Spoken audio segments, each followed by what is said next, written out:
Hi, this is Emily Freitag, and I'm so pleased today to be talking to Robert Crosby, who is the Managing Director of DC Partnerships at the Flamboyan Foundation, and we are going to be talking about family engagement today.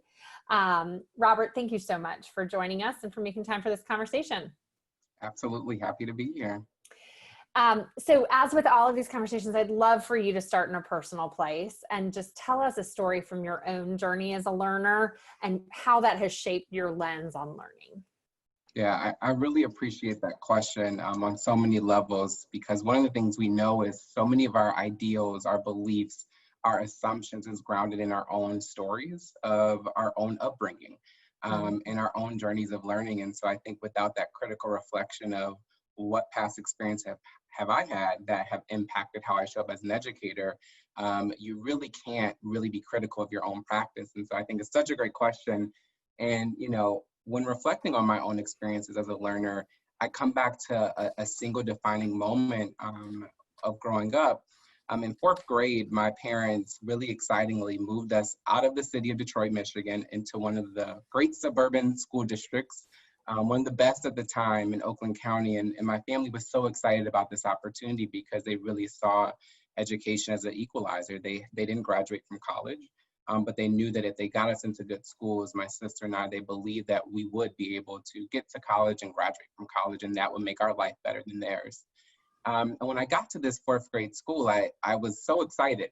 But I quickly realized that, one, I was ill prepared to actually catch up on learning at fourth grade by that time. And that my teachers saw me as an ill-prepared student, as someone that was coming from the outside. And all these, you know, at the time I couldn't understand it, all these assumptions when I look back. I remember wanting to do student council, and they were telling me, you know, you're not smart enough, essentially. Your grades aren't enough for you to even take on any outside curricular activities. But it really all came to a head when the end of that first year in this school, one of the school staff members I saw in front of me was talking to my mom about a $20, latchkey payment that was late. And it was incredibly disrespectful. I remember feeling embarrassed for myself, embarrassed for my mom, as this woman, talked down to her about being late for a $20 payment. And it was near the end of the school year, and I saw that teacher after she spoke to my mom that morning. And I said, I don't appreciate the way you spoke to my mom this morning, because it felt personal, and I might have been a little mouthy at the time, but I felt like I needed to defend my mother and my family. And she said, I can't believe you or your mother is acting that way. And, this was in front of, again, my entire class. And of course, this ensued the instigation of students and being like, ooh. And, I made a really bad decision to stick my middle finger up at this woman, right? And it was awful. But what and of course, right, like at principal's office, my mom was called, and, I told my mom the story, and we had this three-way conversation with the principal.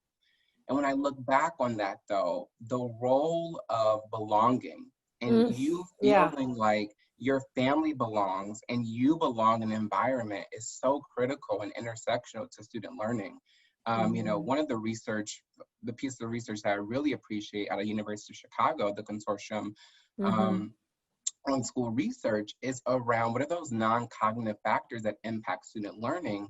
And there's 4 academic mindsets that we see and that research really exposes us that impact student learning. And one of the very first ones is students belong. They feel a sense of belonging in the school community and environment.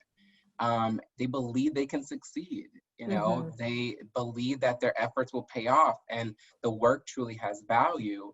And we can't expect students to feel a sense of belonging in a community that their parents don't belong to, or that there are, small comments or small actions that show that there is not a true value in who they are, their funds of knowledge, and everything that they bring in.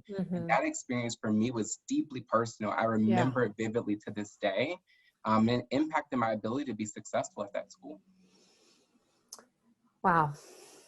Can I ask what your family chose to do? Yeah, my mom at the time, again, was grateful. They literally saved everything to be in the school district. She Mm-hmm. researched school districts. She went to the library and Mm. literally wrote, this is before, internet widespread. Mm-hmm. So she had to write to the state of Michigan to get a test score report, because that's what the librarian told her to do, to figure out Yeah. which schools were the best schools. So she Mm. knew that we were in a good school. She felt like we had won a lottery ticket. They Yeah. searched for a house that they could afford in this area to go to this school. And so she actually, ironically, I was getting kicked out of the school. They didn't want me to come back. My mother had to beg for me to be able to stay, Hmm. to finish, that one last year to, fifth grade. And so, we treated it, and she treated it as an opportunity to say, Hmm. hey, your educators may not always be right, but this is a system in which she recognized was important for me to succeed based upon my skin color, based upon her background. Mm-hmm. And that's when she taught me around, it's not always about what's right and what's wrong for you, Hmm. which is unfortunate. And I think there's, many intersections that we can talk about how that's showing up and how that's Yeah. living out right now, in education and what we call the double pandemic. We've been calling it at Mm-hmm. Flamboyan. So Mm-hmm. Well, let's go there. let's do it. So to frame, actually, from your experience, from your work at Flamboyan, you all have done some incredible work to help schools really fully rethink the relationship they're setting up with parents. Tell us a Yeah, little bit about that work and what you feel like you all have learned that works yeah, outside absolutely. of the COVID context, and then we Yeah. will Then we'll apply do the it COVID. to, Yeah. yeah. And the great thing is, the headline is so many things still apply in the COVID Mm-hmm. context. But, Mm-hmm. starting More so pre-COVID, than ever, right? and more so than ever, Mm-hmm. exactly. But, the two things are really connected around cultivating academic mindsets in our students and viewing families as partners. And that intersection is so critical, and we've learned that. So Mm-hmm. at Flamboyan, what we saw about 11 years ago when we entered into DC was that there was a deep distrust between educators and families. And it was impacting students, right? Bottom line is kids were not getting all that they should be getting because of that deep distrust. Mm-hmm. And there were a lot of assumptions on both ends. And so really one of the things we first saw was going to the research to make sure that we fully understood what was the research telling us. And innately, a lot of educators will say family, and will feel it. Family engagement is important, right? Like, what Mm-hmm. families do matter. The difference is they absolve themselves from any responsibility in what it means for families to be engaged. And so what we found in the research was actually more about what families do for students that impact and accelerate student learning. And so there are 5 roles that when we scoured the research and did a lit review, that we saw and pieced together that actually make a difference for student success. When families communicate high expectations, when they support learning at home, when they're monitoring their child's performance, guiding their child's education, advocating.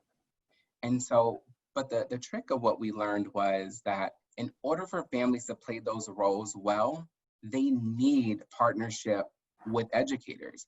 There's no Mm-hmm. way, specifically in the age of Common Core, that Mm-hmm. a family can monitor their child's performance on 4th grade math with Mm-hmm. no understanding of how math has shifted from the time that they experience school.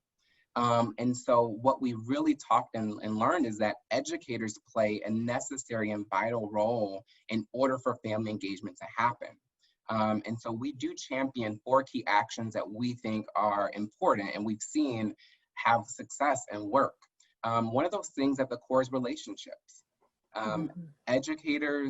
It's educators' responsibilities, first and foremost, to form trusting, authentic relationships that's built on communication consistently and share power with families and in students. And I think that what students' part is critical as well, because it connects to that belonging piece. Relationships, Mm-hmm. not just with families, but with students, both matter. Mm-hmm. The other important thing that I brought up a little bit is we also believe that family engagement cannot be, done without thinking about racial equity. And so educators have to have experiences where they're challenging their own biases and really thinking about where assumptions and deep held beliefs of their students and their families are coming from, by first looking within, to then be able to do the work to think and be able to actually form really strong relationships with across lines of difference. And we know that's critically important when we're looking at urban education centers, which, you know, are full of Black and brown students and many white educators that have many differences, not only racial, but socioeconomic, which without that critical reflection, we know that the negative influences of assumptions and biases will have on Black and brown students. You know, the third thing is academic partnerships. We sometimes hear and have seen that what will happen is, because I value you, family, I know you don't have the skill to support this academic partnership, so I'm not going to share academic information. I'm only going to call you and share the behavior information, right? And that's problematic on so many levels, because those academic partnerships are built not just around academics, but social emotional development. That is just as important. And that's where we see and know that families have funds and knowledge that educators simply do not have, and they are the experts in their children. So we must treat them as such and form partnerships in which they are equal, and we don't see ourselves on a different level as the family member. And then the final thing is, you know, the leadership in schools. It has to cultivate the conditions that allow for meaningful engagement. We see way too often transactional, you know, parental involvement. And engagement and partnership cannot be transactional. When we look to, you know, our most cherished partnerships and relationships that we have as adults, you know, we know that it's not transactional. It's deep, it's meaningful, and requires time. It requires energy. It requires prioritization. And the reality is, you know, educators often don't learn how to form relationships, and then how to form relationships across lines of difference. It's not a skill that's taught in many education programs or many of the alternative certification programs, and that's a critical role.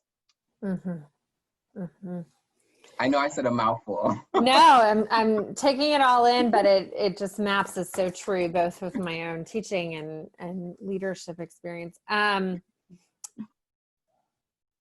want to dig in more to this notion of authentic, respectful relationships across lines of difference. Just because it is so center stage in all the right ways right now. And I mean, I think that statistics vary, but somewhere in the range of 79% of teachers are white women like me. So it's a job that many educators need to be able to do very well. And so can you bring us in a little bit more deeply to what you have learned about how to form relationships across lines of difference that is respectful, even if you're coming into it maybe with biases or definitely with biases that are gonna sort of make you, the story of your mother's interaction is still ringing in my ears as I'm asking this question. You know, a couple of things I think that we have seen in my personal experience. But one is, I keep coming back to this critical awareness. To your point around, like, we all are coming in with biases. We don't always all recognize that, though.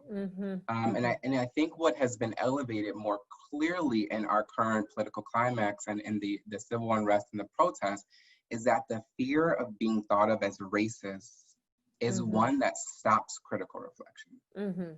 And I think that I can't say that enough, that self-awareness and actually being able to allow yourself to recognize that you could be contributing to a systematic racism, right? And not be conscientious to then not have to feel bad about it, right, is one of the most critical steps. And so a lot of our training will take educators through, whether it's TED Talks, Clint Smith's, How to Raise a Black Son in America, DC, Washington, DC Teacher America alum, but, or even Verona Myers, when she's talking her TED Talk that talks about how we are all a part of the contamination when it came down, and she can even be a woman and have biases against other women, unconscious. And so I think that's the first critical step.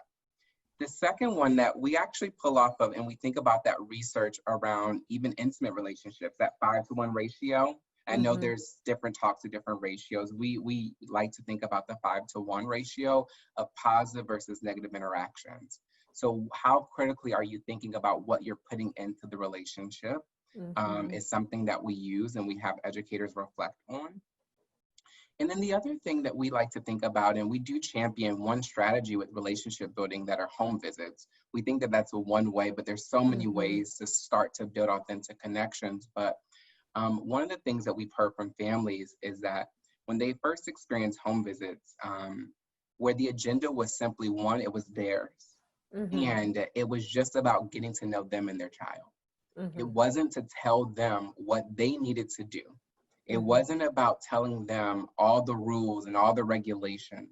It was about asking, what are your child's hopes and dreams? What do you want for your children? How did you experience education? Right? And what are you concerned about? What expectations do you have from me? So I think that mindset and that belief that this is a true partner is so critical to how you, and we often talk about, it's not what you do, it's how you show up to doing what you're doing. And those are, I think those core beliefs around critical reflection, how you show up, and having a genuine interest because you believe that this person has knowledge and value are the fundamentals. Just like any relationship that we have and that we're forming, I think that that's the same with families and with students. What do we know doesn't work?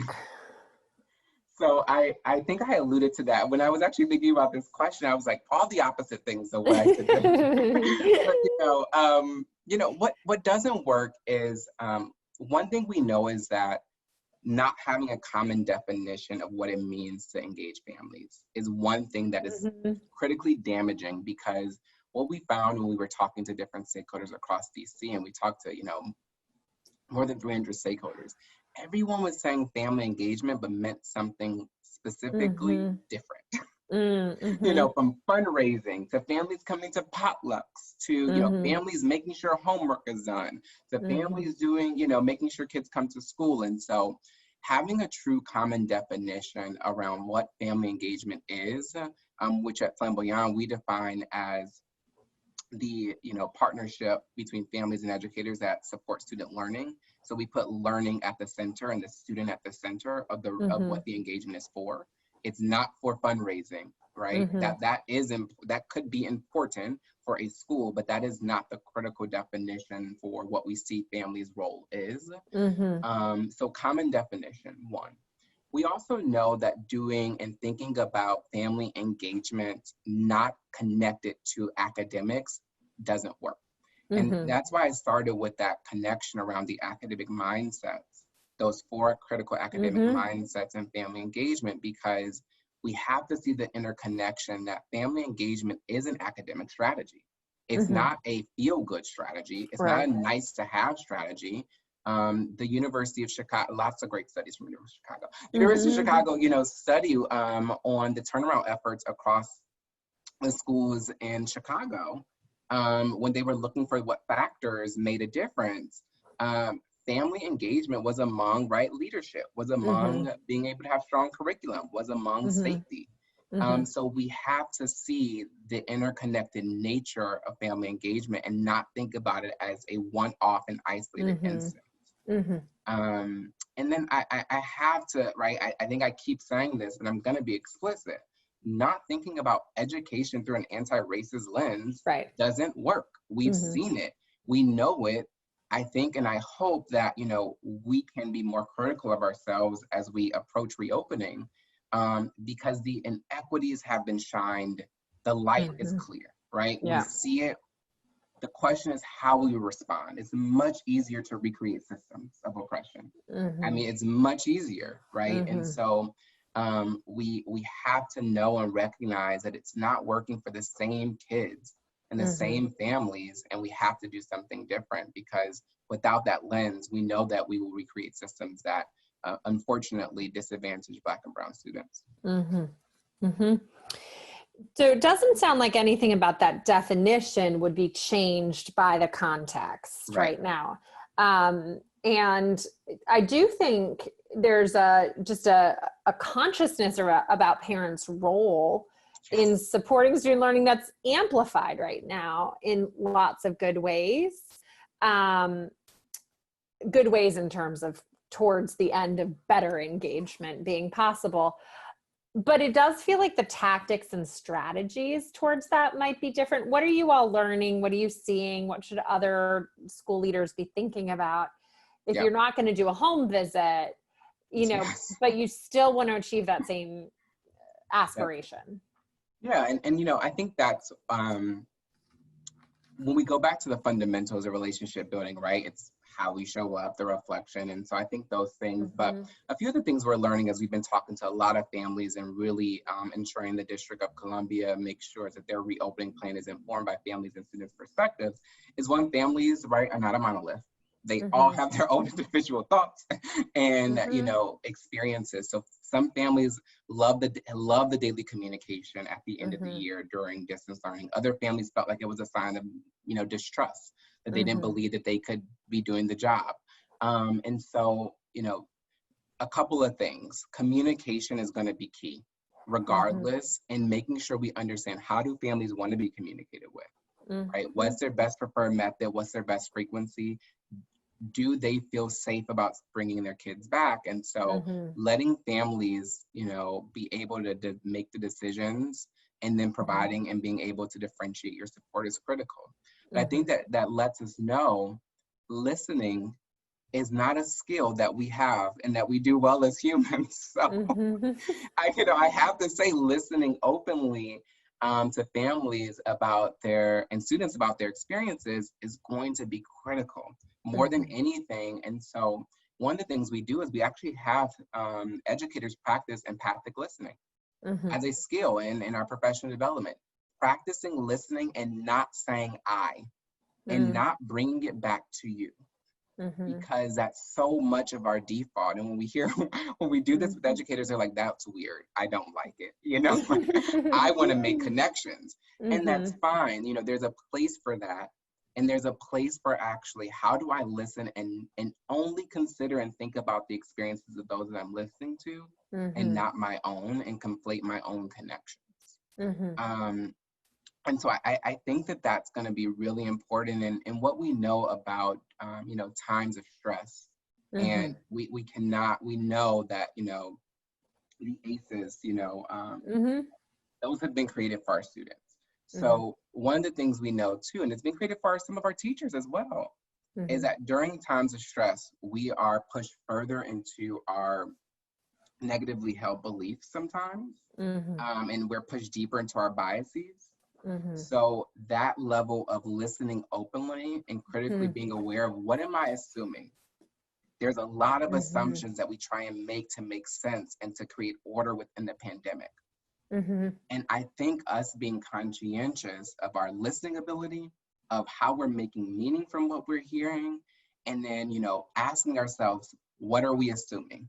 Constantly are going to be really important factors of, you know, no matter what strategy. So you can certainly replace a home visit with a video call, and I could, you know, show you my home right now, you know, and do a tour and have a conversation that's all about us as humans. I can do that via this video medium. Again, how am I showing up to the conversation? How do I reflect beforehand? How do I reflect after? And how do I listen well?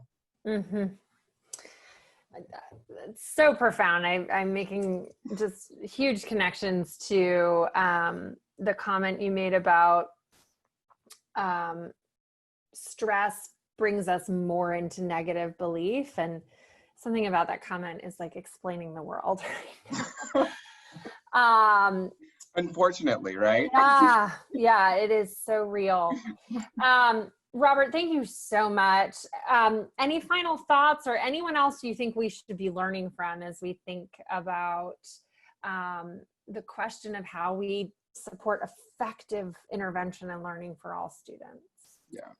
I think one, recognizing that what we're trying to accomplish has not been done. The system Mm-hmm, has not been created to equitably serve all students since its mm-hmm, inception. So mm-hmm, we have to be okay with one, recognizing that, being mm-hmm, conscientious of reproducing. And I think talking to families and students mm-hmm, and really getting really grounded in our colleagues that have expertise in being anti-racist. Like we mm-hmm, have to see that as a fundamental part of education. mm-hmm, And I think that this dialogue is great. And I hope that we leverage this moment in history because we're watching, right? Everyone is mm-hmm, watching for how do we respond in education. mm-hmm. And we have a great opportunity, and I do believe that there's great enough people that will allow us to rise up if we're willing.